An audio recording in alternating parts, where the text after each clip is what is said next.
Pai. Amém. Irmãos, não sei quanto a vocês, mas para mim essa foi uma semana de luto. A gente já começou a semana com a situação que estourou no último fim de semana da guerra entre Israel e Palestina, e isso trouxe para a gente um mal-estar e um embrulho no estômago e um luto parecido com aquele que a gente tinha vivido no 11 de setembro, não é? De 2001. Mas o 11 de setembro foi uma coisa que matou logo de cara 3.000 pessoas ali naquela explosão, enquanto essa guerra, ela acontece de forma que até esse momento que eu tinha feito essa pesquisa agora à tarde, 4.070 pessoas haviam morrido e 13.000 pessoas feridas. Então, assim, uma coisa trágica em proporções ainda maiores que a do 11 de setembro, e as justificativas são simplesmente a barbárie de um grupo completamente endemoniado, agindo de uma forma terrível, atroz, desumana, por motivações impuras, ímpias, perversas. E a gente, infelizmente, acha que, quem sabe, a humanidade está aprendendo alguma coisa. Vem a pandemia, mostra que não aprendeu muito. Agora vem guerras como essas, esse tipo de comportamento bárbaro que era tão comum 4.000 anos atrás, né? A gente está vendo ele em pleno século XXI. E eu, pessoalmente, irmãos, passei a semana inteira sem conseguir me desligar dos noticiários, porque o que está sangrando não é o Oriente Médio, o que está sangrando é a família humana ao redor do mundo. A gente sabe que a gente precisa se identificar e a gente precisa entender que aquilo ali tem a ver com a gente, a nossa natureza pecaminosa, que leva a gente a esse tipo de situação tão terrível e tão trágica, esse tipo de retrocesso terrível na história. E qual é então a razão desse conflito, segundo alegam aqueles que estão nele envolvidos? É que eles estão disputando uma terra. Que terra é essa que eles estão disputando? Que terra é essa da qual eles não abrem mão? A terra de Canaã. Que terra é de Canaã? Foi a terra que Deus havia prometido a Abraão 4.000 anos atrás, que compreende o território hoje de Israel, Palestina, Jordânia e parte da Síria. Há uma região bem grande ali, e o sonho dos judeus então é tomarem conta de novo de toda essa terra que Deus prometera a Abraão no passado, 4.000 anos atrás. Especialmente tomarem de volta o terreno onde está a mesquita de Al-Aqsa, que é o terreno onde ficava o templo de Salomão. Qual é o sonho do Hamas? É não só tomar a Canaã de volta nas mãos dele, mas também dizimar o povo de Israel, exterminar a nação de Israel do mapa. Eles têm um ódio mortal dos judeus. E a gente volta na história e para pensar, será que essa sandice toda, essa loucura toda tem algum respaldo bíblico, tem algum fundamento quando a gente lê a palavra de Deus? Quando a gente vai para a promessa de Abraão, a gente descobre que Abraão não tomou posse da terra prometida. Ela só foi apossada 600 anos depois de Abraão, por Josué, no século 14 a.C., e ficou sob o governo de Israel durante 600 anos, nesses 4.000 anos. Depois disso veio o cativeiro assírio, depois do cativeiro assírio, o cativeiro babilônico, depois o Império Persa, depois o Império Macedônio, depois o Império Romano, depois o Império Bizantino, depois o Império Turco-Otomano, depois o Reino Unido, e finalmente, em 1948, Israel volta a ter algum domínio sobre aquela terra. Então, parando para pensar que em 4.000 anos, só 600 anos esteve sob domínio de Israel, de fato, ou um pouco mais do que isso, a ideia que vem à mente para quem acredita que Israel ainda é o povo escolhido nos mesmos termos da eleição em Abraão, é que Deus de algum modo fracassou. É que Israel fracassou, mas será que Deus realmente não cumpriu sua promessa? O que a Bíblia ensina para a gente sobre a terra prometida no atual momento histórico que a gente vive? é fato bíblico incontestável que Israel foi o povo escolhido de Deus. Israel como nação, como etnia, foi o povo que a partir de Abraão Deus levantou uma nação. E esse povo foi sim o povo escolhido de Deus na antiga aliança. Agora, essa mesma perspectiva pode ser transportada para a nova aliança. E a gente vai ver que no primeiro século, os apóstolos tiveram uma preocupação em tratar desses temas, em trazer luz para a gente a respeito da transição entre a forma como a gente deve enxergar a antiga aliança e a nova. Só que a gente não vai falar só sobre história, não. A gente vai falar sobre que perspectiva Deus quer que a gente tenha a respeito da terra prometida que Ele preparou para nós. Porque a mesma fé de Abraão é a nossa fé hoje. Porque as promessas de Abraão estão sobre nós hoje. Mas de que formas? Vamos ler então Hebreus 11, verso 8. Pela fé, Abraão, quando chamado, obedeceu e dirigiu-se a um lugar que mais tarde receberia como herança, embora não soubesse para onde estava indo. Pela fé, peregrinou na terra prometida como se estivesse em terra estranha. Viveu em tendas, bem como Isaque e Jacó, co-herdeiros da mesma promessa. Pois ele esperava a cidade que tem alicerces, cujo arquiteto e edificador é Deus. Pela fé, Abraão e também a própria Sara, apesar de estéril e avançada em idade, recebeu poder para gerar um filho, porque considerou fiel aquele que lhe havia feito a promessa. Assim, daquele homem já sem vitalidade, originaram-se descendentes tão numerosos como as estrelas do céu e tão incontáveis como a areia do mar. Todos esses viveram pela fé e morreram sem receber o que tinha sido prometido. Viram-no de longe e de longe o saudaram, reconhecendo que eram estrangeiros e peregrinos na terra. Os que assim falam mostram que estão buscando uma pátria. Se estivessem pensando naquela de onde saíram, teriam oportunidade de voltar. Em vez disso, esperavam eles uma pátria melhor, isto é, a pátria celestial. Por essa razão, Deus não se envergonha de ser chamado Deus deles e lhes preparou uma cidade. Amém? Deus nos preparou uma cidade. E essa cidade é a Jerusalém celestial, é a Canaã celestial. A gente sabe que a carta aos Hebreus foi escrita para traduzir o evangelho da nova aliança para o povo judeu. E a religião judaica era muito forte naqueles dias. Tanto é que o primeiro concílio, está registrado lá em Atos 15, é o concílio de Jerusalém, foi discutir a respeito da conservação ou não de certos ritos cerimoniais judaicos, que no entendimento dos apóstolos haviam caducado. E eles então dizem assim: olha, Cristo satisfez perfeitamente todas as leis cerimoniais. No sangue dele na cruz nós temos plena redenção, não é necessário sacrifício de animais, não é necessária sequer a circuncisão, porque hoje nós temos um novo selo de uma nova aliança, que é o batismo. Então, tudo aquilo ficou para trás. Contudo, mesmo hoje, ainda existem muitos cristãos judaizantes, cristãos tomando emprestadas algumas práticas, algumas mentalidades da antiga aliança, porque não entenderam o empenho dos apóstolos, por exemplo, Paulo em Gálatas, e o autor de Hebreus, de mostrar a superioridade da atual aliança em relação à antiga. A universalidade do Evangelho, o fato de que o Israel de Deus não é uma nação ou uma etnia, mas é gente de todo povo, tribo, língua e nação, ao redor do mundo. E a falta desse entendimento, muitas vezes, faz com que algumas pessoas fiquem confusas.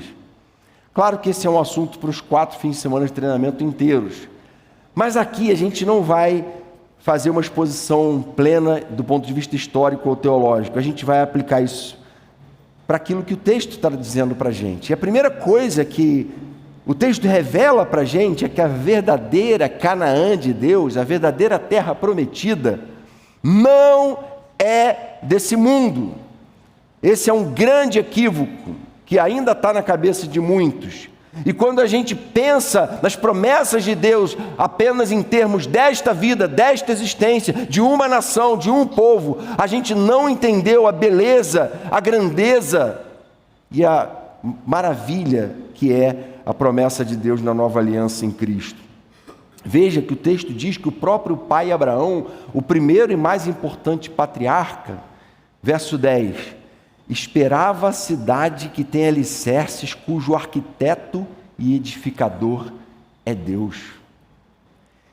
Ele diz que Abraão e sua família morreram, verso 13, morreram sem receber o que tinha sido prometido. Viram-no de longe e de longe o saudaram.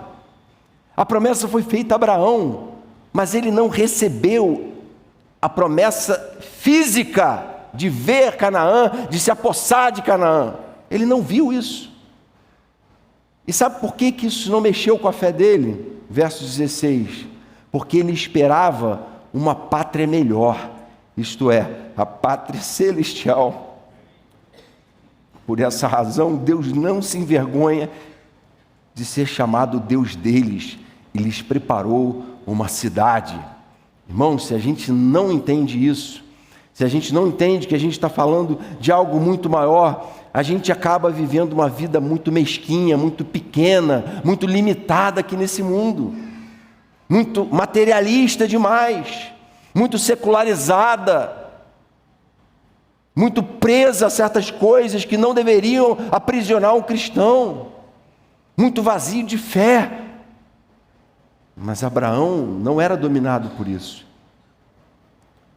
Nem mesmo Abraão sonhava apenas com uma Canaã terrena, mas sim com uma Canaã celestial. Será que a gente pode dizer que nosso grande anseio é a Canaã celestial, assim como era de Abraão? Abraão não depositaria toda a sua esperança na terra, seus olhos estavam voltados para a eternidade. Para Abraão, a gente pode até viver num mundo onde existem as barbáries do Ramais, mas seria loucura acreditarmos que o sentido da nossa vida está nesse mundo. Seria loucura, e é isso que Paulo fala em 1 Coríntios 15, 19, se é somente para esta vida que temos esperança em Cristo, somos de todos os homens os mais dignos de compaixão, não entendemos nada.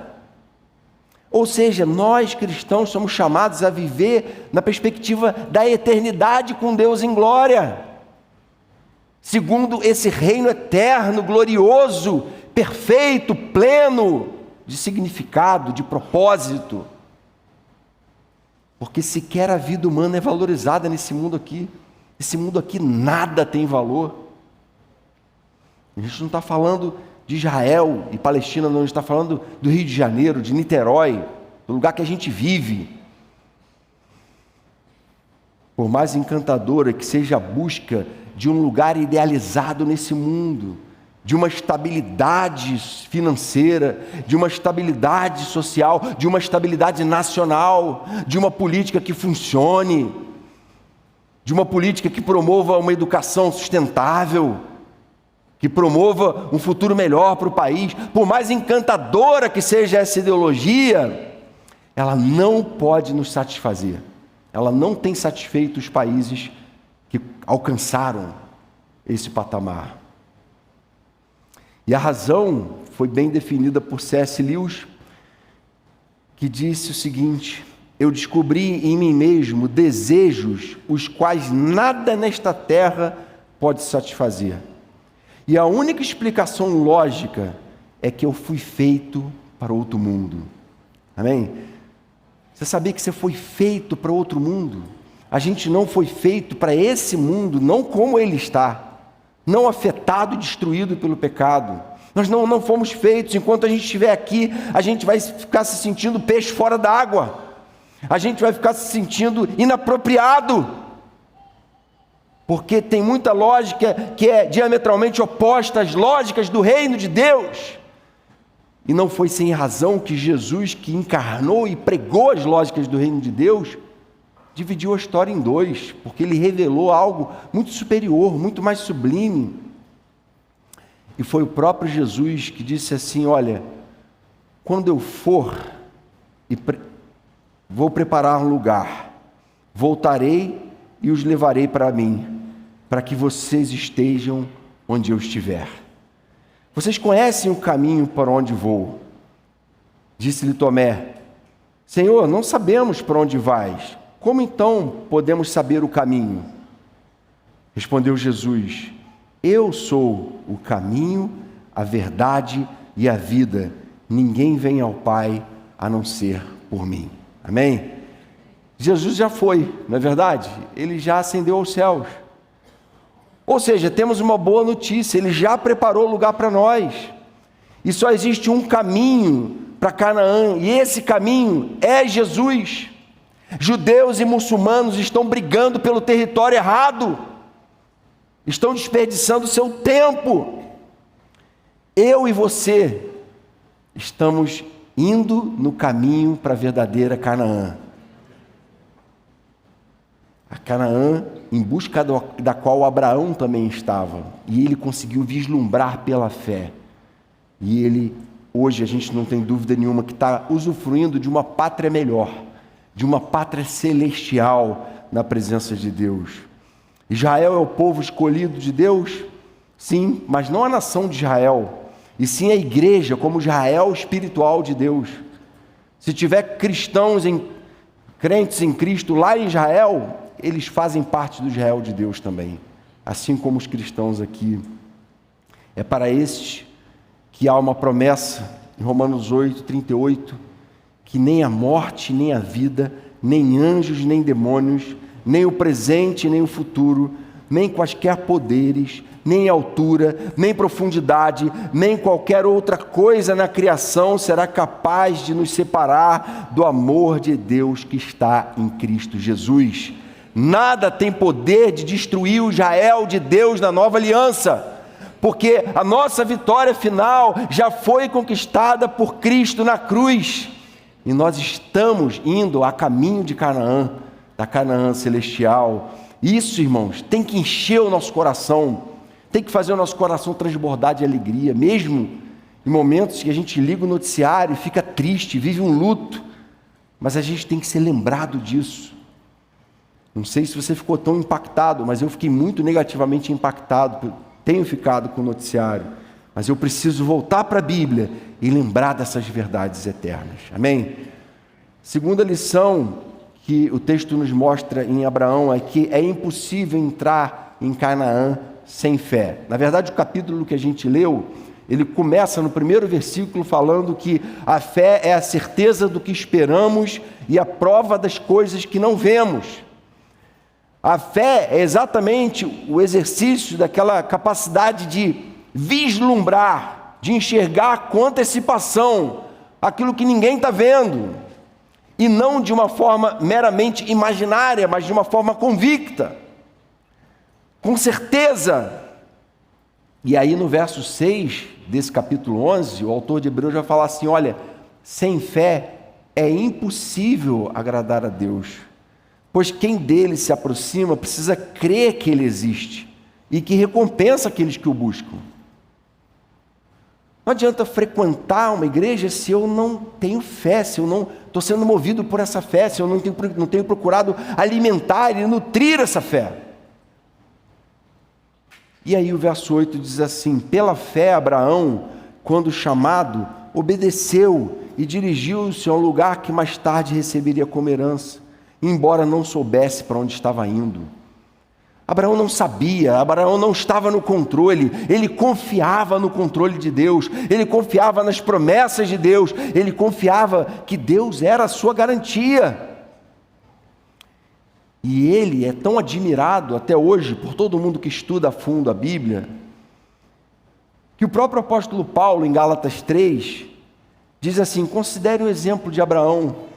Ele creu em Deus, e isso lhe foi creditado como justiça. O que fez diferença em Abraão não foi sequer a sua coerência com a lei, que a lei não tinha sido revelada ainda. O que fez diferença em Abraão não foram as mulheres que ele teve, os filhos que ele teve. O que fez diferença na vida de Abraão foi a convicção de que ele pertencia a Deus, de que a vida dele só encontrava propósito em Deus. E é isso que o texto afirma. E Paulo fala assim em Gálatas 3:29, que da mesma forma, se vocês são de Cristo, são descendência de Abraão e herdeiros segundo a promessa. Nós temos a mesma fé de Abraão. É isso que Paulo está argumentando em Gálatas 3. Nós somos filhos espirituais de Abraão.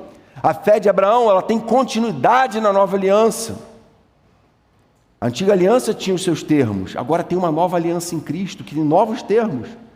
Mas não é uma fé diferente, é a mesma fé no mesmo Deus, que ganha outra dimensão de completude, de consumação de todas as coisas em Cristo. E Paulo fala que quando a gente é salvo, a gente não é salvo nessa nova aliança pelas obras, mas é salvo pela fé. Se a gente tem alguma convicção de que a gente está indo a caminho da Canaã de Deus, é porque a gente está se apossando disso todos os dias pela fé. Aquele que crê em mim, ainda que morra, viverá. São palavras de Jesus. E quem vive e crê em mim, viverá eternamente. Você pode dizer que crê em Jesus como seu único Salvador? Você acredita que a única garantia de estabilidade com a qual você tanto sonha para a vida está nele? Você anseia mais do que tudo passar a eternidade com Jesus e na presença de Deus?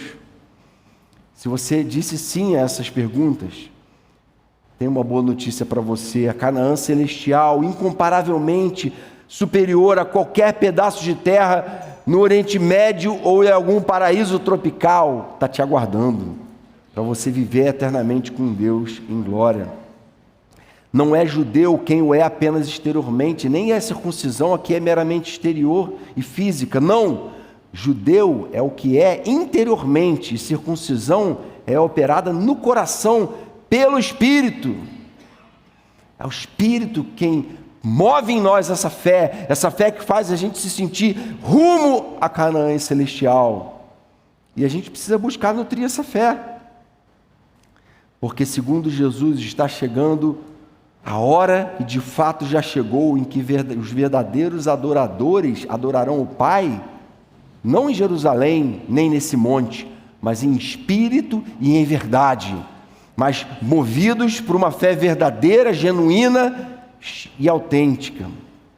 E são esses que o Pai procura como seus adoradores, sejam eles de etnia judaica, árabe, niteroiense, brasileira, latina, europeia, não importa. Vão precisar se apossar pela fé. E a terceira e última lição do texto: Deus se alegra dos peregrinos de Canaã. Encerra essa sessão que a gente leu no verso 16, dizendo assim: por essa razão Deus não se envergonha de ser chamado Deus deles, e lhes preparou uma cidade. Irmãos, Deus tem motivos de sobra para se envergonhar de nós. Mas, segundo o texto, quando Deus olha para Abraão, quando Deus olha para mim e para você e vê em nós fé, essa é a razão pela qual Ele não se envergonha de ter preparado para nós uma cidade. Há uma proposta aqui de que Deus se alegra, mais do que não se envergonha. Deus se regozija, Deus fica feliz sempre que vê um povo perseverando nessa busca da presença dEle, porque Ele nos fez para viver um relacionamento com Ele. E quando a gente, apesar de pecador, se volta para Ele, isso alegra o coração de Deus. E o que acontece aqui nesse verso é um contraste entre a Canaã terrena e a Canaã celestial. A Canaã terrena, ela foi conquistada por Josué no braço. Deus estava à frente nas batalhas, mas ela foi conquistada no braço. Já a Canaã celestial, diz o texto que ela foi preparada para nós. Ela já está preparada. Efésios capítulo 5, 25, Paulo diz assim: Cristo amou a igreja e entregou-se por ela para santificá-la, tendo-a purificado pelo lavar da água mediante a palavra, e para apresentá-la a si mesmo como igreja gloriosa, sem mancha nem ruga ou coisa semelhante, mas santa e inculpável. O próprio Jesus é quem está preparando a sua noiva, é quem está zelando por ela, intercedendo por ela e preparando ela para esse encontro com Ele como noivo, para esse casamento bendito em que a gente vai viver com Ele. Há um movimento de Deus no sentido de preparar um lugar, de preparar a gente para esse lugar. Eu e você estamos aqui sendo preparados para a eternidade, amém? Se você está aqui hoje, está me ouvindo, é bem provável que você seja alvo de uma conspiração do amor de Deus te atraindo para o caminho da Canaã celestial. E por isso eu quero te lembrar de duas promessas bíblicas. A primeira delas está lá em 1 Coríntios 2:9. Nem olhos viram, nem ouvidos ouviram, e nem jamais penetrou em coração humano aquilo que Deus preparou para aqueles que o amam. Essa é uma primeira grande verdade. A gente não faz ideia do que nos espera. E a gente precisa sempre lembrar dessas promessas, irmãos, porque tem coisa demais atentando contra a nossa fé, atentando contra a nossa esperança, contra o nosso ânimo.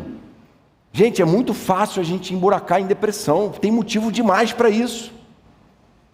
Então, se a gente não buscar nessa fonte inspiração e esperança, a gente vai ficando abatido.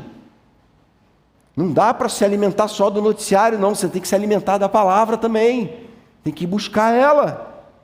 E a outra promessa que Jesus faz, lá em Marcos 10, 29, que o Lavinho citou ela hoje de manhã aqui na reunião com anfitriões de células, que ninguém que tenha deixado casa, irmãos, irmãs, mãe, pai, filhos ou campos, por causa de mim e do Evangelho, deixará de receber 100 vezes mais, já no tempo presente, casas, irmãos, irmãs, mães, filhos e campos, e com eles a perseguição, e na era futura a vida eterna.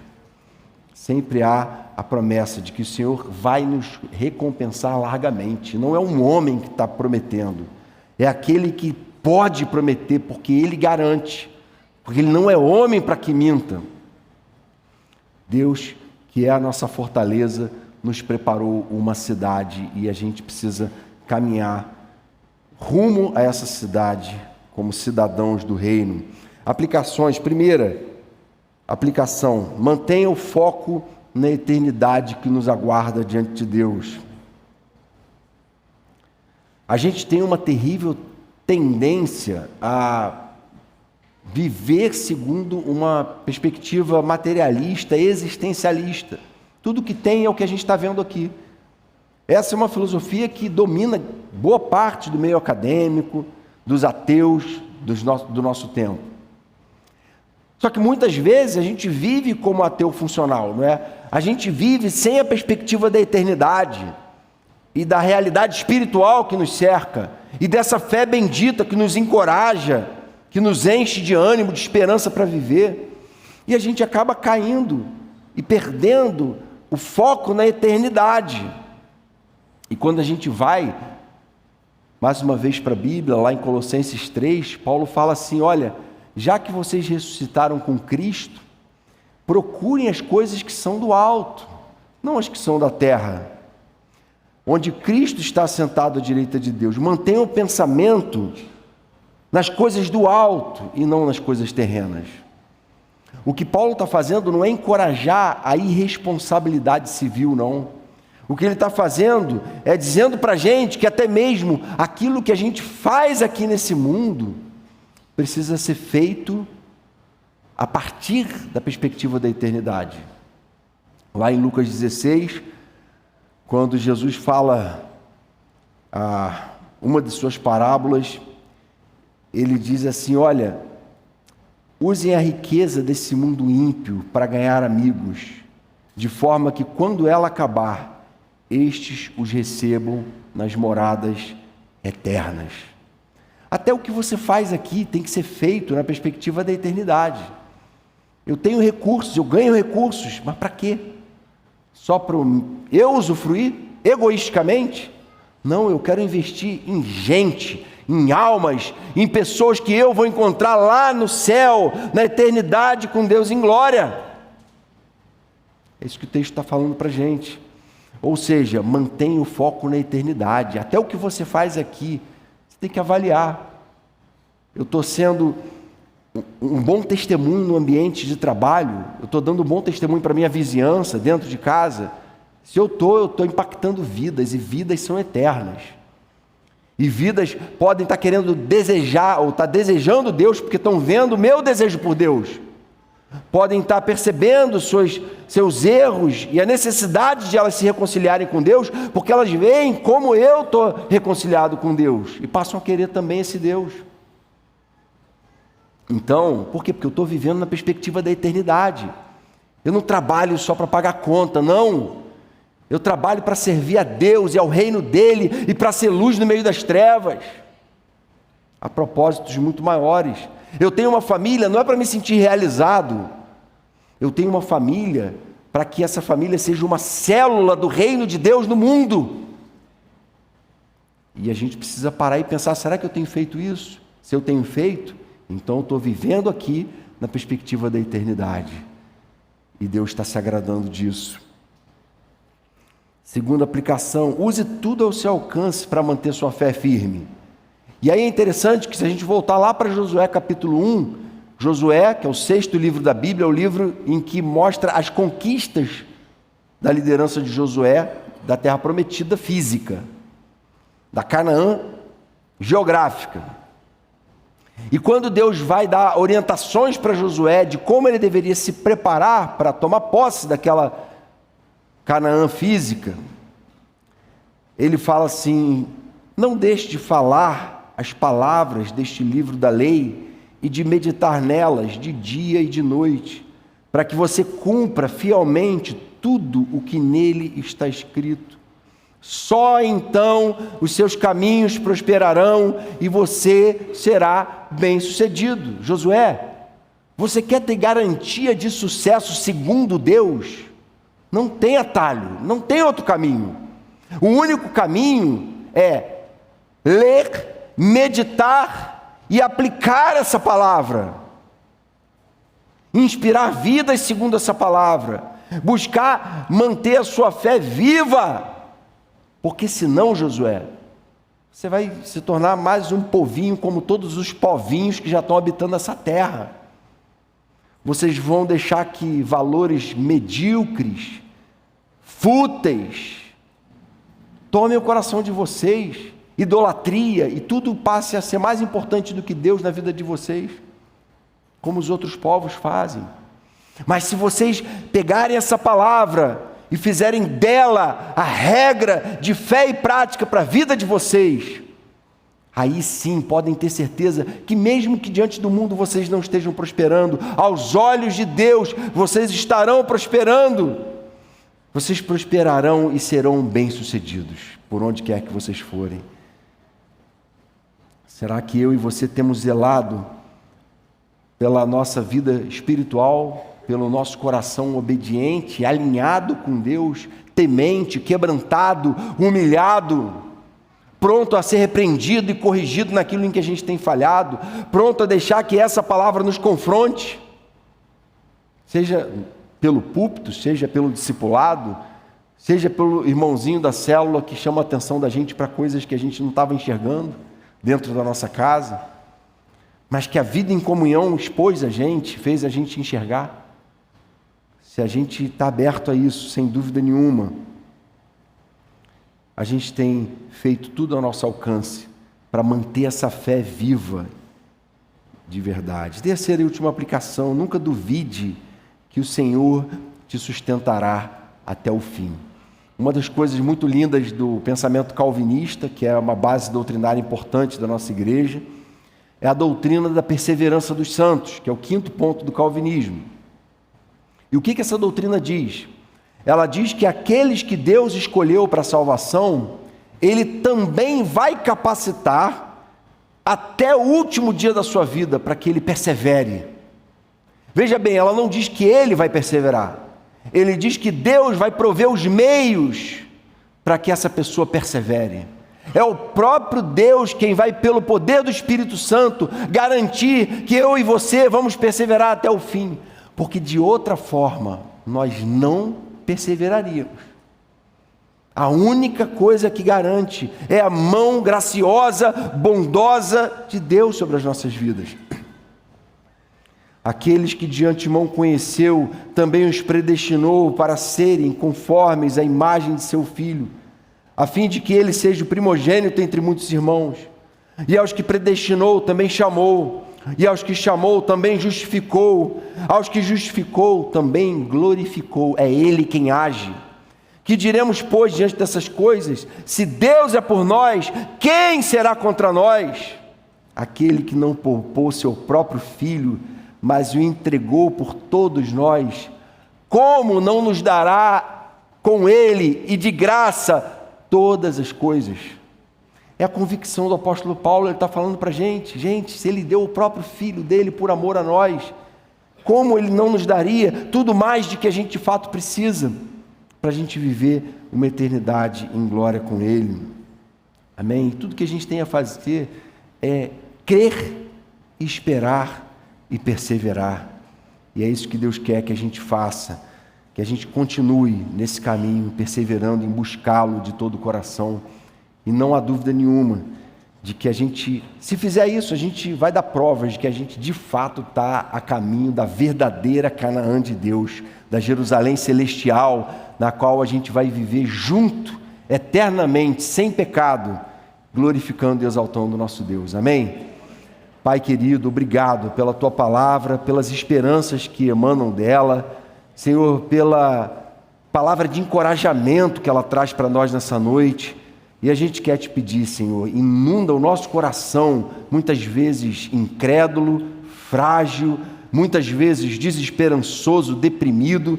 Varre essas coisas da nossa consciência, do nosso emocional, e vem nos fazer gente de fé, gente que se apossa dessa Canaã todos os dias, gente que não está como esses que estão numa guerra que não tem fim, perdendo as suas vidas ali, desperdiçando suas vidas. Nós queremos aproveitar muito bem as nossas vidas, rumo à eternidade contigo em glória, junto com a tua igreja. Continua preparando a tua noiva, continua nos preparando, continua tratando o nosso coração, as enfermidades que o pecado produziu em nós. Vem trazer cura sobre a tua igreja e vem nos fazer de fato sentir essa noiva que está sendo preparada para o encontro com o seu noivo. Em teu nome que te pedimos, Jesus. Amém, Pai.